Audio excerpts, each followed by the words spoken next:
Hello everyone, how are you? This week we're going to be talking about elasticity. So I wanted to bring a couple of real life examples for this class.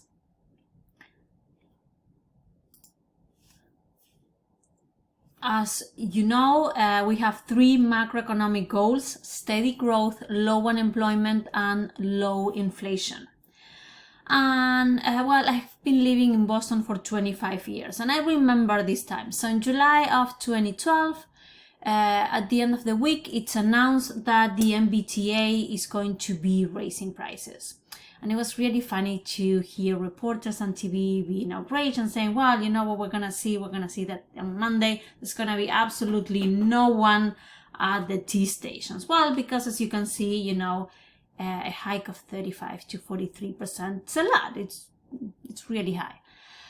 So I was taking the tea at the time, and guess what happened on Monday morning when, the fare was raised? All the same crowd was there. Absolutely everyone. Right? So when we talk about elasticity, we're going to be talking about how responsive. I think that's where the idea from elasticity comes from. How responsive we are to price changes. And, whenever we look at the revenue of something, and this is something that you saw in great detail in your microeconomics class, we look at revenue. It being equal to price times quantity. So if we were to do a study, we could see that we could sell the same product. I thought of a book right now, in different locations, and people could, for the very same product, pay a different price. So I would be measuring, okay, what's going on here that people, depending on the neighborhood, for example, are willing to pay something different. So this is something that you saw in your book. The number is, we are going to be using an absolute value. And as I said before, elasticity is going to be measuring the responsiveness of one variable to changes in another. So this is the formula that we're going to be using to actually be able to compute elasticity. It's a percentage change of quantity over percent change in price. So what are the things that I'm going to be paying attention to whenever I think of elasticity? One, how many substitutes do I have in the market? Two, what proportion to one's budget this is? Three, is this a need or is this a want? And four, how much time do I have to respond to these changes in prices? So go back to the idea of the tea in 2012. How many substitutes do I have in order to make it, if I'm working in downtown Boston, how many substitutes do I have to be able to go to work? What's the proportion of this item in my budget? So at the time in 2012, the fare was around $1. So 35% more is what, $1.35? So people can live with that. Maybe if the price was higher, it would be a different thing. Is this a need or a want? Well, I guess that, taking the subway to go to work, it's a need. And, this was announced over a weekend, so it's not that people had time to go and buy a car. Now, whenever we talk about elastic goods, I'm going to be talking about things that are very sensitive to price changes. I thought of a few examples. Canned food. So if I I'm thinking of buying a soup for my lunch.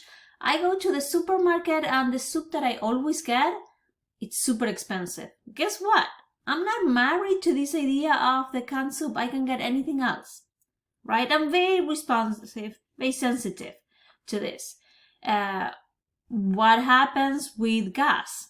Well, my car would only take gas. So think of how sensitive I would be to changes.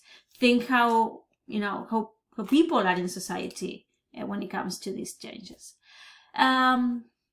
Well, also very close to the idea of the canned food, what happens if I'm looking at sliced bread?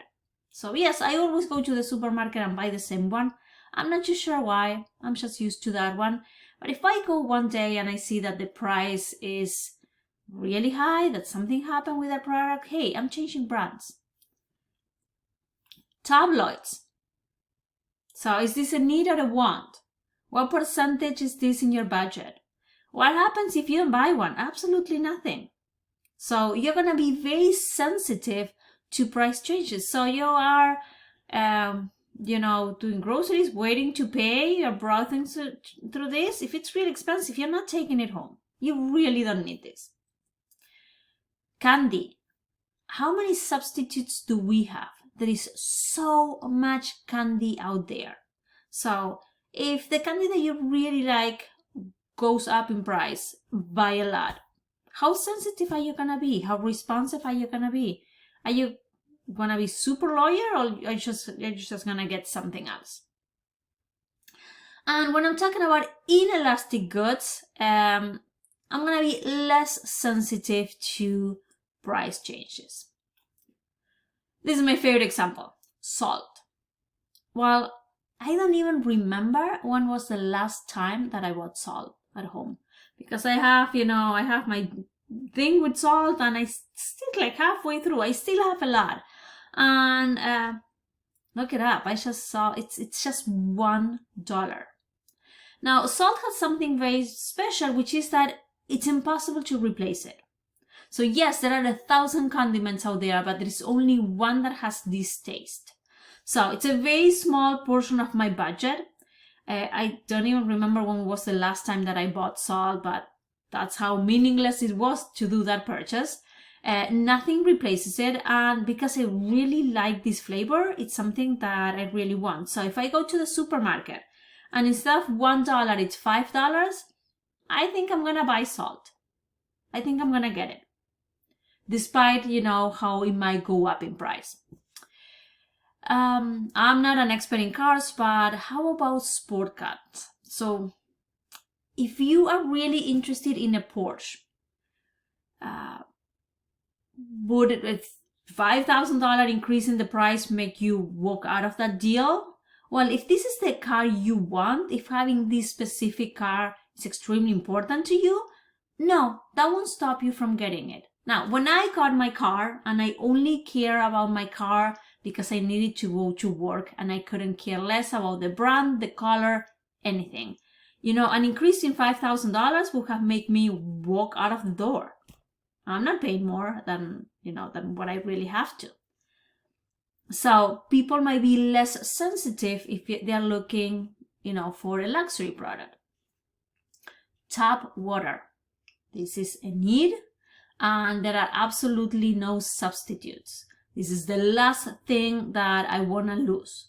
So, if I have to pay a lot more for tap water, then so be it. I'm going to have to do other cuts in other parts of my budget, but, I'm not going to live without tap water. Diamonds. Is anyone proposing anytime soon? Well, how many alternatives do we have to diamonds? So if you want a diamond and nothing else, you're going to be less sensitive to changes in prices because you don't have too many alternatives. Well, my family lives abroad, so this is an example very close to my heart. If there is, God forbid, if there is an emergency, I will go to the airport, give someone my credit card, and be like, okay, I don't care how much this costs. I need to make it home, right? I'm not gonna be too sensitive to the price of an air ticket if I have an emergency and I have to go home. Now, if I'm going on vacation, guess what? I check prices 1,000 times. And I'm super careful, right? And I'm watching every penny. But, for Christmas, I celebrate Christmas with my families. I might be less sensitive because it's extremely important for me to get home. Cigarettes. So think of the people that you know who smoke. How sensitive, this is something that causes an addiction. So how sensitive are people going to be? Also, think of goods that are produced by a monopoly. And I don't have my phone around me, but I have been buying Apple for a few years. And I know that there are alternatives, but for some reason, that one seems very convenient. So guess what? I have to be less sensitive because since there is only one product that I'm considering, I'm going to have to pay whatever they want to charge me. And also think about, so what's the implication of this? So why is it so important for a policymaker to understand how responsive we are to prices? And I always think of this example, right? I don't have children, but I know that many of you do have children. So what would you pay for an EpiPen? Something that can save the life of your children, right? And right now the price is around $690. And we're gonna come back to this idea of, okay, so what's the job of the government when something is ridiculously expensive? But I want you to start thinking about, how responsive you are to a lot of the things that you have around you. And also later on, we're going to be talking about stuff, that is perfectly inelastic or perfectly elastic.